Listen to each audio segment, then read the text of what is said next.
गोपालगंज की 3 वर्षीय अवंतिका अब इस दुनिया में नहीं है। बिहार के सबसे बड़े सरकारी हॉस्पिटल में गोपालगंज से परिजन इस 3 साल के बच्ची का पैर टूटने के बाद इलाज करवाने आए थे, जहां बेहोशी की दवा की डबल डोज देने से उसकी मौत हुई, जैसा कि परिजन आरोप लगा रहे हैं। हमारे साथ इसी विषय पर बातचीत करने के लिए सामाजिक कार्यकर्ता नागेश सम्राट हैं। नागेश सम्राट जी, नमस्ते। पीएमसीएच में इस तरह की घटनाएं कोई आम नहीं। इस 3 साल की बच्ची का मौत का जिम्मेवार कौन? देखिए, अब डॉक्टरों ने जो डबल डोज दिया है तो डॉक्टर ही जिम्मेवार होंगे। वो 3 साल की बच्ची का पैर टूटा था और पैर टूटने के क्रमांक में उसको बुलाया गया कि आपका इलाज किया जाएगा, उसको ऑपरेशन किया जाएगा।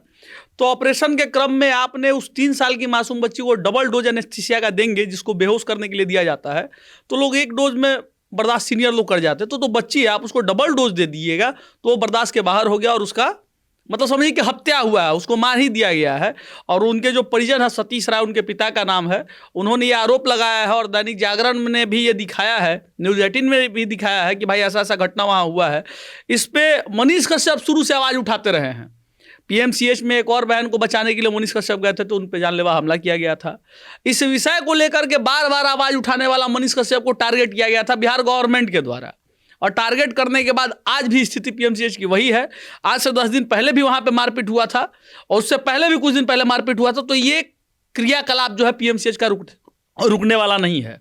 परिजन को वहाँ का प्रशासन मारता है, जो खाकी वर्दी में रहते हैं, सिविलियन रिटायर्ड फौजी रहते हैं, वो लोग मारते हैं। और डॉक्टरों के ऊपर जब कार्रवाई किया जाता है तो प्रशासन एक्शन नहीं लेता है। उल्टे डॉक्टर, जूनियर जो डॉक्टर होते हैं, वो धरना पे बैठ जाते हैं जानबूझ करके कि हम यहाँ पे कोई इलाज वगैरह नहीं करेंगे। और जूनियर डॉक्टर ही जानबूझ करके जितना भी केस खराब हो रहा है उनके द्वारा किया जा रहा है। लेकिन बड़ा सवाल नागेश सम्राट जी कि मनीष कश्यप पर जब जानलेवा हमला हुआ तो मनीष कश्यप ने टाल ठोक के कहा था कि व्यवस्था बदलने दीजिए, पीएमसीएच को बदलेंगे, चूंकि इलाज की जरूरत तो हॉस्पिटल को है। इस पे क्या कहेंगे? तो व्यवस्था बदला क्या? व्यवस्थाएं तो वही हैं, मंत्री भी वही हैं, लोग भी वही हैं। व्यवस्था में कोई बदलाव नहीं आया है। इंसान वही है, लोग भी वही है जो इलाज कर रहे हैं। लेकिन बस सिस्टम का ये दिखाया गया है कि नहीं भाई हम लोग सुचारू रूप से चलाएंगे। घटनाएं तो लगातार हो रही हैं। मंत्री पद का शपथ लिए उसके बाद भी घटनाएं लगातार पीएमसीएच का दिख रहा है। मंत्री पद का शपथ लिए बड़ा सवाल उठा दिया। सरकार में मुख्यमंत्री महोदय 10वीं बार और कंटिन्यू स्वास्थ्य मंत्री मंगल पांडे, तो फिर पीएमसीएच का इलाज कौन करे? भैया, मुख्यमंत्री नीतीश कुमार जी कभी औचक निरीक्षण करने पीएमसीएच गए हैं? अभी तक पिछले ही सप्ताह गए थे। वहां पे रिपोर्ट क्या मिला? पब्लिक से मिले हैं? वो मिले हैं? वो पब्लिक से मिलने ही नहीं दिया जाता है। इसलिए नहीं मिलने दिया जाता कि पब्लिक बोलना शुरू करेगा और मंत्री जी का सफाया हो जाएगा, इसलिए बोलने ही नहीं दिया जाता है। पब्लिक को बाहर कर दो और यहाँ पे नीतीश कुमार जी अपना आएंगे, ऐसे हाथ हिलाएंगे बेचारे और चल जाएंगे। वो तो उनको तो कोई जानकारी ही नहीं है, उनको बताया ही नहीं जा रहा है इस घटना के बारे में। अब ये 3 साल की बच्ची का जो हत्या कर दिया गया वहाँ के डॉक्टरों के द्वारा, अगर यह घटना को संज्ञान में लेंगे नीतीश कुमार जी तो न जाने कितने डॉक्टर वहाँ पे नप जाएंगे। जूनियर डॉक्टर जिनके सहारे पीएमसीएच चल रहा है, सीनियर डॉक्टर पता नहीं क्या कर रहे हैं और जूनियर डॉक्टर केवल फरमान जारी कर रहे हैं और मृत्यु घोषित कर दे रहे हैं किसी को भी।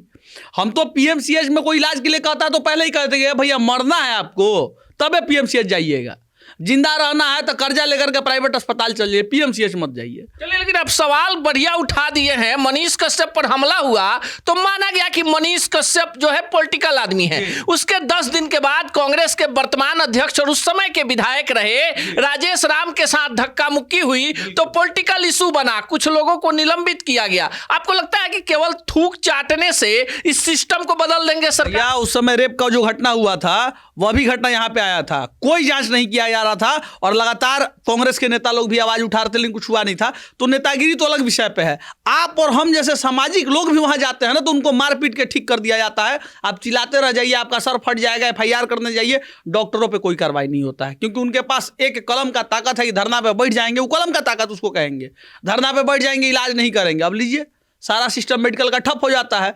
सरकार बिना मतलब का आम नागरिक पे ही कार्रवाई करेगा और उसी पे जोर जबरदस्ती करेगा, लेकिन ऐसा सिस्टम नहीं चलेगा। इसको बदलना होगा और नीतीश कुमार जी इसको संज्ञान लीजिए और आप आम जनमानस से जो पीएमसीएच में एडमिट है उनसे जाकर के मिलिए, आपको सच्चाई मालूम चलेगा। मनीष कश्यप तो एक छोटा सा लाइन लेकर के चले थे कि नहीं मुझे बदलना है, अस्पतालों की स्थितियों को बदलना है, लेकिन मनीष कश्यप को ही बदलने के लिए लोग लग गए और मनीष कश्यप पे ही दबाव बनाने लगे कि नहीं ये सिस्टम में घुस रहा है, सिस्टम में घुसेगा तो पूरा पीएमसीएच तो हल्का मचा देगा। इसलिए मनीष कश्यप को हमेशा दबाने का कार्य किया गया है। लेकिन ऐसा नहीं, वो जनता दब रहा है। मनीष कश्यप क्या दबेगा? मनीष कश्यप ने अपना कार्य किया, जनता की आवाज़ अभी भी उठा रहे हैं मनीष कश्यप।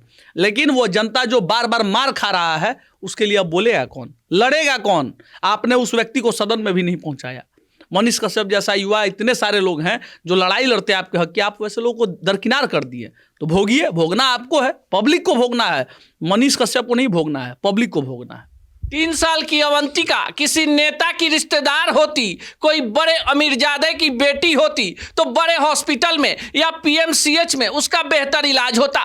3 साल की बच्ची को बेहोशी की डबल डोज देकर इस दुनिया से अलविदा करने वाले जालिमों पर क्या कार्रवाई होगी, ये तो देखने वाली बात है। पर बिहार की जनता जाए तो जाए कहां? सरकार ने करोड़ों की लागत से पीएमसीएच की बड़ी बड़ी बिल्डिंगें तो बना दी, पर उसमें सोई संवेदनाओं को नहीं जगाया है। शायद इस खबर को देखने के बाद आपके अंदर की मानवीय संवेदनाएं जग जाए और एक आवाज बिहार के लोगों को बचाने के लिए बिहार की जनता ही उठा दे।